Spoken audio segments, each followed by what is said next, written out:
All right. Hey, everyone. Welcome back to Be a Warrior podcast. And as you can see, I am not where I would normally be. So I think it's apropos that this week we discuss stress. This week, actually for the next few weeks, I have painters at my house working on the exterior paint. It's finally time. We need it badly. But we also need roof work, and I have two small dogs that bark at the littlest noise. So I tried setting up this morning to record in my office space, only to have literally a ladder right outside my window there so my dogs could see the people working, and then someone on the roof pounding away on the roof.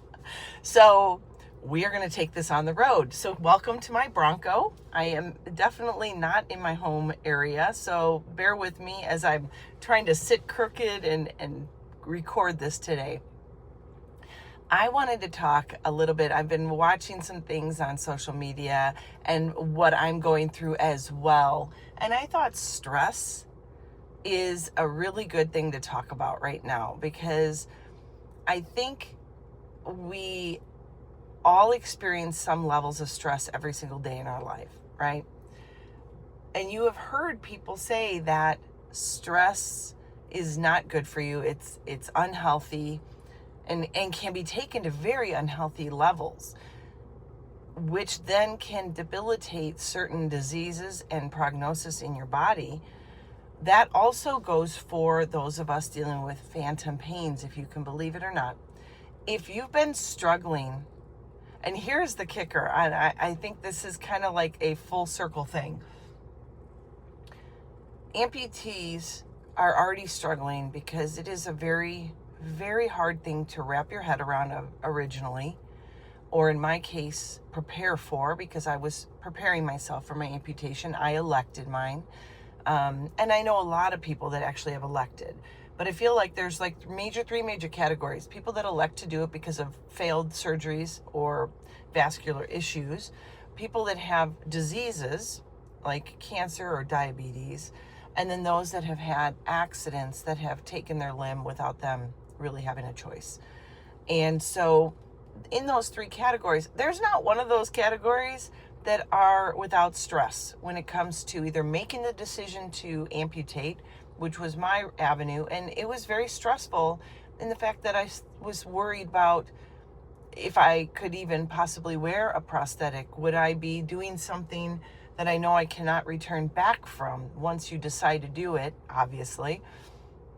And then those people that have had diseases and struggles in their life medically already, and then add on top of that, they're going to lose a limb or both limbs, or gosh, if you had sepsis, you might have lost upper limbs and lower limbs. And then those people that went through car accidents, motorcycle accidents, things like that were horrific, where they may have also lost somebody else that they care deeply for or love, or they're holding on to massive anger for the person that created the issue that made them lose a limb. Every single one of those causes high amounts of stress and anxiety. Well, guess what? Phantom pains, like any other thing, feed off of stress. They become worse during stress. And so it's easy for people to say, well, you got to de-stress. That will help you. But until you really get the mental game down, it's really hard to just let it all go. And as amputees, I notice a couple things. There are people that really succeed and soar. Not that they don't have bad days. They do, which is incredible, because we all have bad days. But the people that succeed triumph and come out of those days and use them to hurtle them forward, or to improve on something, or to learn something. And then there's people that are really struggling and they aren't feeling successful, and they're not doing what they want to do, and their life feels like there's no more purpose. And those people are feeding the stress beast within them. They're the ones that are actually struggling because they're in a cyclical manner of stressing out phantom pains, which stresses them out more, which gives them more phantom pains. When you get phantom pains, like really bad episodes, it is almost impossible to relax. and not worry that this is never going to end. There are days where I've had them so bad that all I could do to keep my mind about me is pace my house and cry. And I've had those. Those are horrible. And it's even worse when you see your family suffer along with you and they can't do anything to help you. And it is real. It is debilitating. But you have to find ways to decompress and de-stress. If you can, then you can win over the stressors that come with phantom pains or being an amputee. But keep it in mind, there are many other stressors in life that create these horrible moments for an amputee. It could be financial. God knows in the medical field that we are in, it's very, very expensive to get a prosthetic that works for you. It is very hard dealing with insurance companies that want to say no right off the bat. And mine did. For 4 weeks, they said no. I had to call every day. And when I say every day, I truly mean I called Monday through Friday. Hated Fridays because I knew that they were not going to answer. Nobody was working Saturday, Sunday. And I unfortunately didn't enjoy life in those days. All I kept thinking about was Monday and the next call.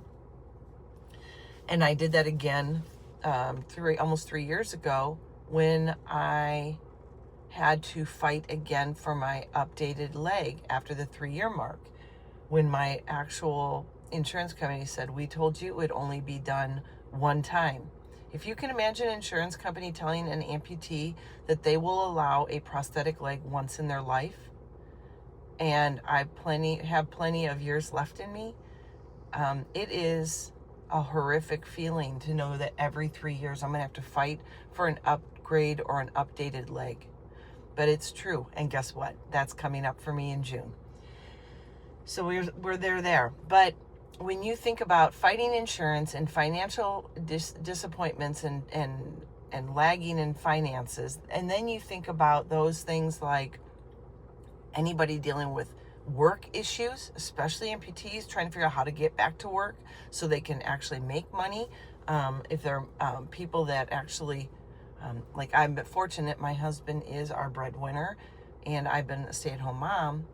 But for those people that actually have to get back to work, how hard it is and how long of a path it is before you feel well enough and good enough about yourself and can move to get back to your job. Those people that deal with relational issues, that stress right there is hard enough on normal people without an amputation. But all of this adds to stress in our life. Now, you might see where I'm at, kind of, sort of. It's kind of hard to tell, but I am not at my home because there's painters walking around my house and making a lot of noise. But I am outside where my horses are. And that is something I truly believe in as a stress reducer. Animals in general can bring peace and a healing within you that you never knew you could have without them. If you have the means to get near a horse, I'm not talking about riding lessons or anything, but if you know people in your area that might allow you just to hang out by their horses when they're there, that quiet time and that those moments that you can just spend just watching and observing and taking in a herd's dynamics, or even just one or two horses, is phenomenal. It is really something that saved me right off the bat. And I stumbled across it at a resort that had an equine meditation program. I gave it a try, and I found out a lot about myself, because I will tell you that I pride myself in sucking it up. And if I chose this path, then I will deal with it. And I will deal with things on my own. I won't take my family down with me. I won't burden my family, my friends.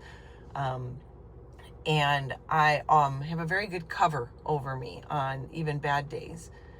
And like I said, my whole goal is always to be transparent with everybody as much as I can be, because it's a vulnerable space to be in when you want to be transparent. Everybody wants to be viewed successful and happy and well adjusted and in perfect form on social media. But the reality is, there isn't one person in this world that doesn't have a crappy day, crappy week, a crappy year. And there's not one amputee that I've seen that has gone unscathed on stressors or medical issues or financial fights or relational issues. We all go through it, and that is the reality. But how you deal with it depends on your success. If you are going to play the card of the victim, and I hate to say that, but that's what some people will do. They're a victim, and nothing is ever good enough, and they will never find happiness. And they are playing the victim card. Well, if you're going to be a victim, you'll always be a victim. You are actually manifesting that in your own brain. And this is what's interesting. If you haven't watched my podcast before, go to last week's, because I had Dr.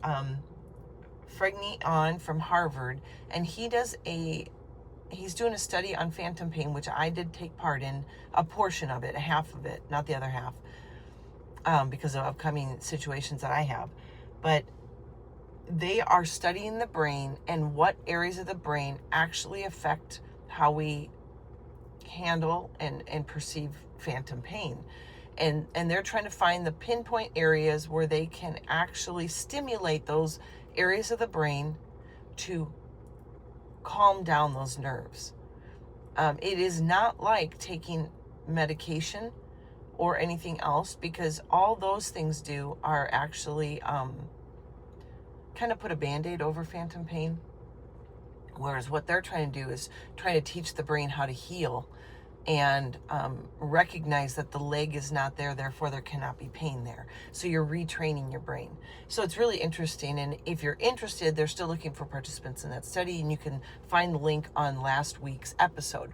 But the reason I bring that up is because what we did discuss is the fact of the cliche that you hear all the time of mind over matter or mindset matters. And it's true. Our brain is so very powerful. And when we realize that and understand what the brain can do, we then realize that every internal monologue we have and every word we speak to ourselves out loud or internally comes to fruition because we speak it to truth. That means when we tell ourselves the phantom pain is killing us, it makes it a lot worse. If we say, I'll never get through this, it is too much for me to bear, we are making things worse. And that right there sets us up for high stress levels, as well as worse phantom pain, worse episodes, nonstop episodes. And yeah, there is truth to it. You know, some people will tell you that, like arthritis, that the weather changes their phantom pain. And maybe it does. I have never experienced weather creating a problem. And I have been all over our country in the worst god-awful thunderstorms and you know, bad weather, to snow, to high elevation and low elevation. I've done it all, and none of those things have changed how my phantom pain is perceived. But I do believe that what we tell ourselves determines our success. And when I say success, I don't mean all of a sudden because you're walking. I'm just saying your capability of handling your situation and where you're at. Because if you're struggling right now, it may have a lot to do with how you're perceiving your situation.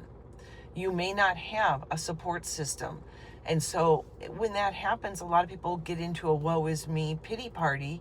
And I've been there. I mean, I have my pity parties. I say, hey, have them, get over it, and move on. Because you have to release some of those stressors.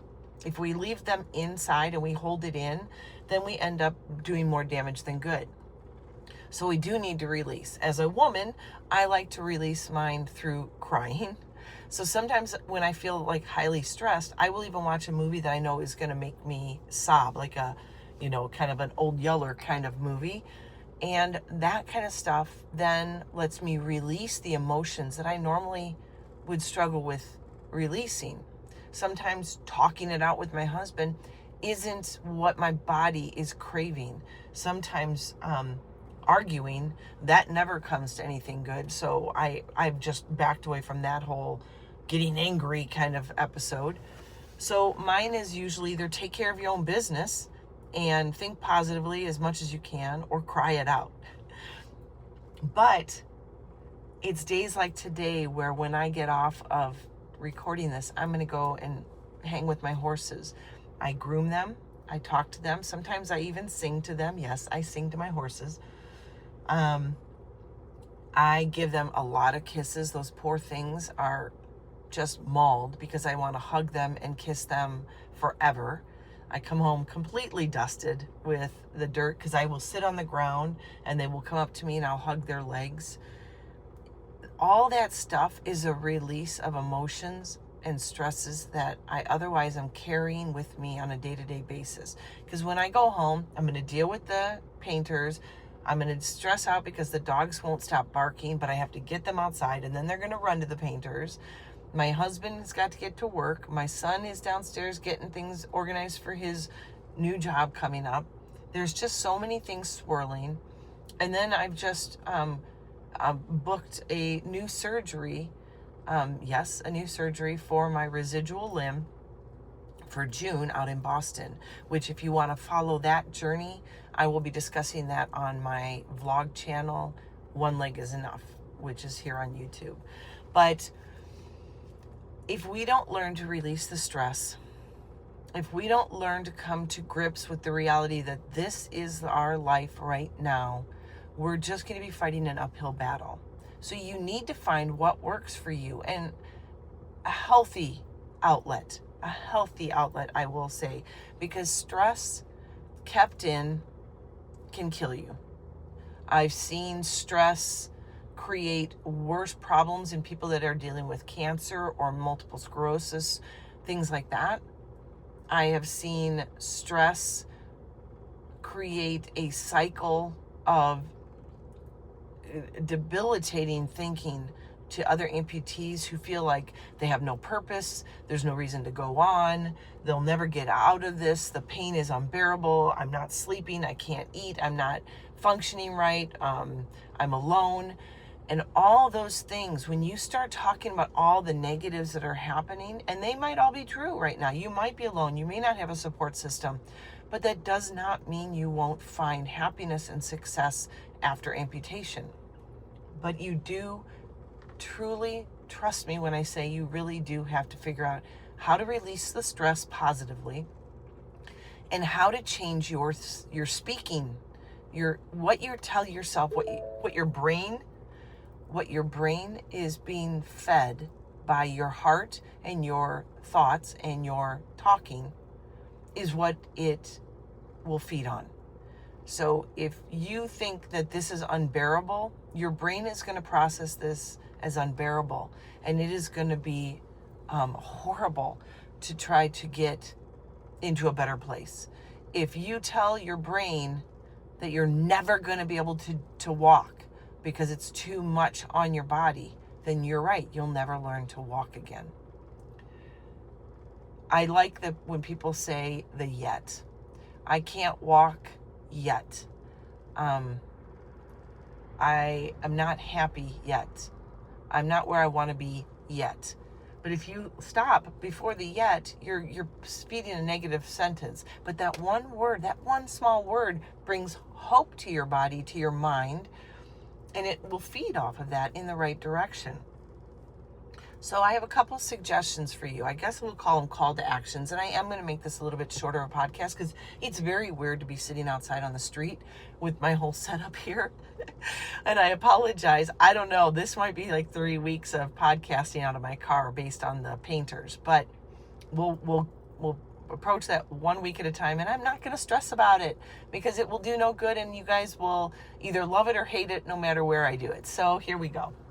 Call to action this week. You need to let go of the stress in a healthy and positive way. You need to be able to talk to the people that support you, that are around you, that have to deal with you every day, and let them know when you are dealing with a hard time and how you're going to try to handle it. And you I really want you to start speaking positively. And I say this a lot. A lot of my podcasts end with speak positively, speak kindly to yourself, and have grace. But it's true. And I'm telling you, scientifically, it is true. When you start telling yourself that you're going to succeed, you're going to find success. Because what you're doing is you're starting to look for success, even if it's a little tiny baby step. It doesn't matter. Your success isn't, I'm all of a sudden a grade A skier as an amputee. No, if you've never skied before, why don't you just try taking lessons and saying you did it, you tried. And then you want to do it again? Well, you actually did an hour. Well, the next day you did 2 hours on skis. You may have been on your butt half the time, but you did it. That is success because you didn't cave to fear and you tried something you wanted to try. So that does also set up the idea that you should set goals for yourself. So first off, call to action, de-stressing. Find healthy ways to de-stress. And I would say animals are a great way to de-stress. They, one, take your mind off of you and your problems, and they start to teach you how to learn to breathe quietly, breathe deeply, and release the things on your mind. Because I don't know about animals that you have in your home, but horses, they can sense every bit of baggage you bring near them. I can be walking up to them and they can tell if I'm having a bad day or I'm in a great place. They will come to me and nicker and whinny, or they will look at me and say, not today. And I have to check myself.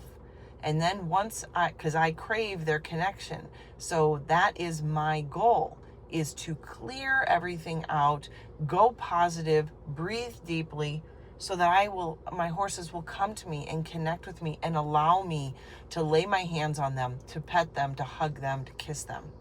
And I do not breach that trust. So if they don't want me touching them, it isn't about them, it is about me. And that's when I have to recenter, refocus, ground myself, clear the head, get rid of the agenda on my mind, leave the stress behind, and be present. I would bet your animals at home, your dog, your cat, they feel the same way. I bet they sense when you're having a bad day. People will really they're crying to the dog to see how they react. And most of the time the dog will come up and cuddle next to us because they know there's something wrong. Well, that is a stress. You don't want to have that stress with an animal because it's not good for them. It's short life. So you want to de-stress. Second, start creating positive imagery in your mind, positive visions for yourself, what your goals will be, and start speaking with kindness, grace, love, acceptance, and power to yourself. When you start doing that and you change your thinking, change your speech, and change your dreams, you're going to start seeing success. That does not mean that I don't feel phantom pains, but it does mean I don't allow them to rule my day or my life. Yes, I'm feeling phantom pains right now, but that is not what's important to me right now. You are important to me. My message to you and to me is important at this moment. And the fact that I'm going to go see my horses in about 5 minutes, that's important to me. This phantom pain, this will go. And I'm not going to give it power. So don't give yours power. The more you want drugs to take care of it, all you're doing is putting a blanket over something that's always going to be there. You need to address it. You need to address it, meaning don't give it power. Don't keep talking about it. Move on. Use distraction. What your mind visualizes, your mind takes and holds on to. So visualize happy things. Visualize yourself being successful. Visualize yourself reaching your goals, reaching your dreams, figuring out what you want. So those are the things you really need to work on this week. And I hope you will. Now, like I said, I wanted to make this short, and here we are almost 25 minutes.